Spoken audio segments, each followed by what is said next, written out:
হাসনাত সার্জিস, নাহিদ, মাহবুব আসিফের দেখেন এই ছাত্র plus doctor Yunus plus general Waker, এই যে ত্রয়ী, এদের মধ্যে যে একটা বন্ধন ছিল, সেই বন্ধনটা কিন্তু ছিঁড়ে গেছে। মনে করা হচ্ছে যে কোনো মুহূর্তে বাংলাদেশে জারি হতে পারে সেনা শাসন অথবা জারি হতে পারে ইমার্জেন্সি।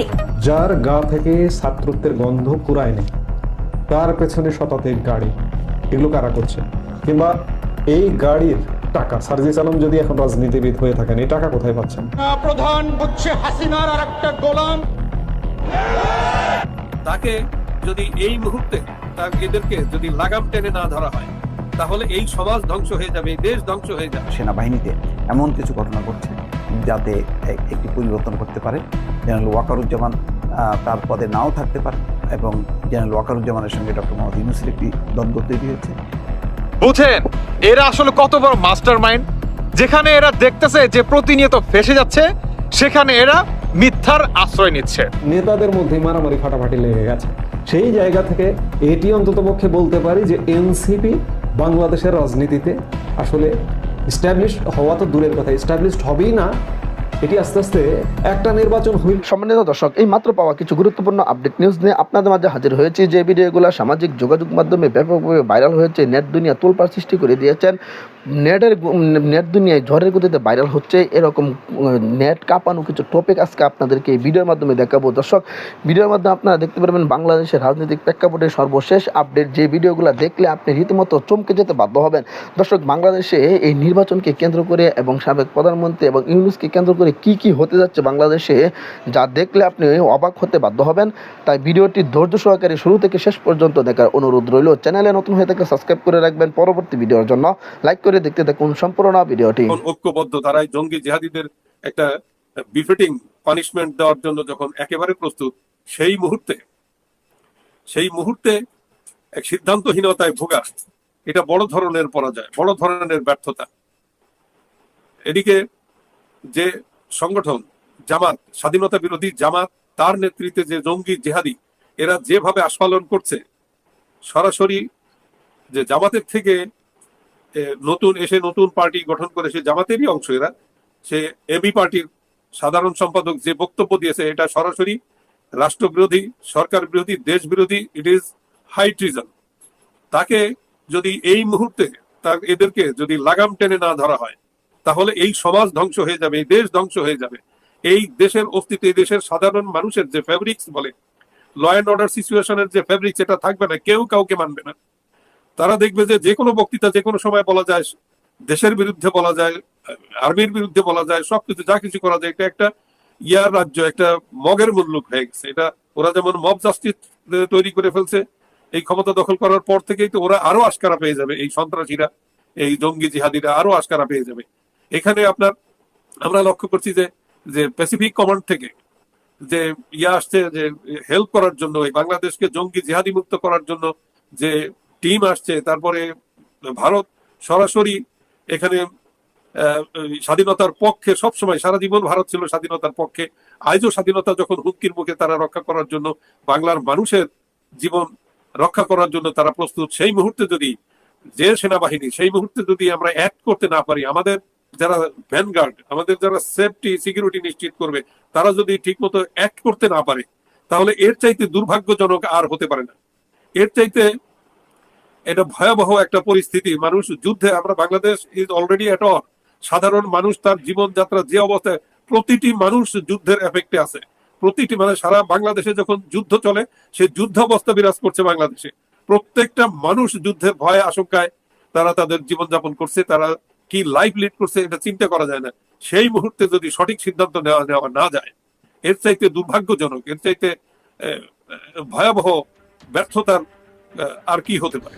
গতকাল দুজন সমন্বয়ক, এদেরকে সমন্বয়কই বলবো, যদিও এখন একটি রাজনৈতিক দল গঠিত হয়েছে, নাপা নাগরিক পার্টি বা এনসিপি, জাতীয় নাগরিক পার্টি, যেটি বলি না কেন, এরা এখন নেতা।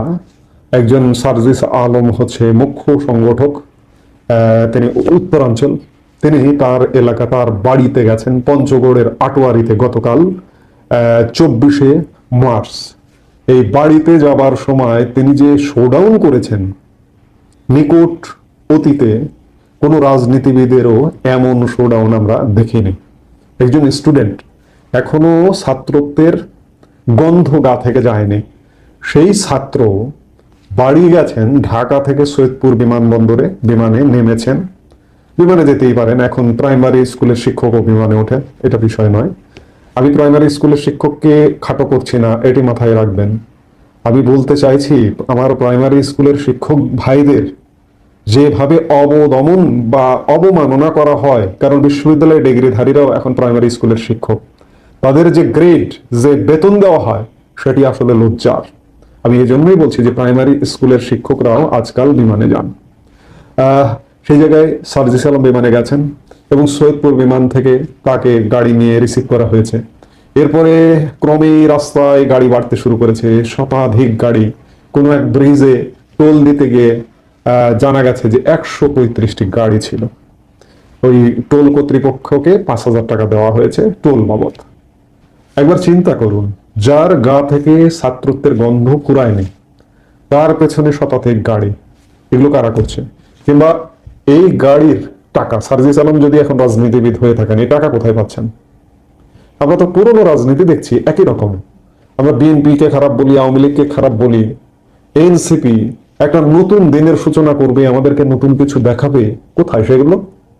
কোথাও নেই। এই যে আমরা তরুণের রাজনীতি দেখেছি, আমরা গাড়ি বহরের রাজনীতি দেখেছি, আমরা স্বর্ণ উপঢৌকন দেখেছি, স্বর্ণের নৌকা উপঢৌকন দেওয়া দেখেছি। এগুলো থেকে কি আমরা বেরোতে পারলাম? বেরোতে পারিনি। আমরা একই আবর্তে আবর্তিত। তাহলে আমাদের পুরনোরা দোষ করলো কি? একটা কথা আছে যে পুরান পাগল ভাত পায় না, নতুন পাগলের আমদানি। দরকার নেই আমাদের নতুন পাগল, কারণ নতুন পাগল আমাদের কি করবে আমরা গত 7-8 মাসে তো দেখছি। এই পাগলদের সমর্থিতই তো সরকার, ইউনূস সরকার। সেই সরকার কি করছে আমরা তো দেখছি, আর এই পাগলরা দেশে কি করে বেড়াচ্ছে আমরা তো সেটি দেখছি। আরো একটি পরিবর্তনের দ্বারপ্রান্তে এসে দাঁড়িয়েছে। বিগত কয়েকদিন ধরে বাংলাদেশে যে নতুন করে অস্থিরতা চলছে তা হয়তো সমাপ্ত হতে চলেছে।